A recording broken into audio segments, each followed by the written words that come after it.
Now, for 6 months, people living in LaGrange have been working day in and day out just to get back to normal. But they're not there yet. There's still a lot of work to be done. And on the 6-month anniversary since Hurricane Harvey hit, I took an in-depth look at the town and the people who make LaGrange so special. It's the water that brings people here to LaGrange, built around the banks of the Colorado River. It's very calm. It just feels like home here, you know. Why do you think those trees are all down up there, Charlie? Because the flood. The flood from what? The hurricane. The hurricane, that's right. Can you imagine the water being over our heads right here? Oh! That water would overflow, cresting at 54 feet and leaving behind a swath of damage still visible 6 months later. Just goes to show you how much damage water can do. The headline for days, weeks, even now, Harvey and rebuilding. You'll find it in the Fayette County Record. The local paper goes out twice a week, Mondays and Thursdays, even on that Monday that changed LaGrange forever. We just got it out. It just comes, you don't even think about it, you know what I mean? You just go with the flow and you have to do what you have to do. John Castaneda, graphics designer, worked feverishly to get the paper out that Monday the river peaked, just hours after evacuating his family from their home in the Colorado Landing RV park. And it just happened so quick. The water just kept coming. His wife and 2 daughters, one 5, the other born just the month before, safe in a nearby hotel. Their home and most of their belongings, their daughter's belongings, were gone.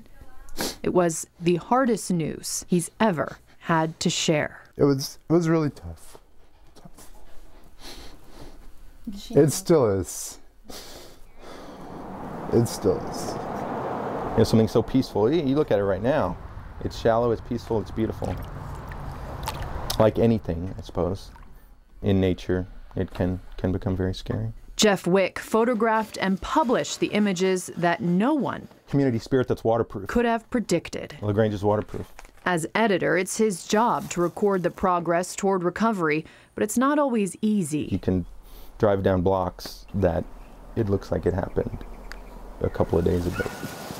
I think it's been a slow recovery process. I think it was busy at first, and now it's trickled down. We've had some highs, but the recovery process is really slow. Mayor for 18 years, Janet Morby says what LaGrange needs now is help. There are strong people. Strength of the community, right. But it takes volunteers to rebuild the 500 homes damaged in a town of only 4,700 people. Just helping others. I mean, that's what we do. Up the hill from the Colorado River, the LaGrange trading post was spared from the devastating water. It got in our shop about 4 feet where my husband has a lot of his equipment. It was a big mess. As for John, his family moved into their new home in October. We've just been trying to stay positive, you know, just to push through. Push through, because sometimes it takes a new perspective. Keep on going. That's all you can do. To move forward from the past. You think the water's happy now? Mm-hmm. Was the water angry before? Yes, very angry. Yeah, it's still flowing. That's what the river does. It always does. Exactly, we're still going. We're still going. It keeps pushing through. That's how LaGrange does it. And today that call for help for volunteers was answered. Volunteers came together to help clean up some of the hardest hit parts of LaGrange that you just saw. Many of the volunteers lost their own homes in the floodwaters. And a lot of the focus today was on clearing the debris that lines the streets. So if you would like to help with this cleanup, they have a lot of work ahead of us. They can have a link on our website where you can sign up to volunteer.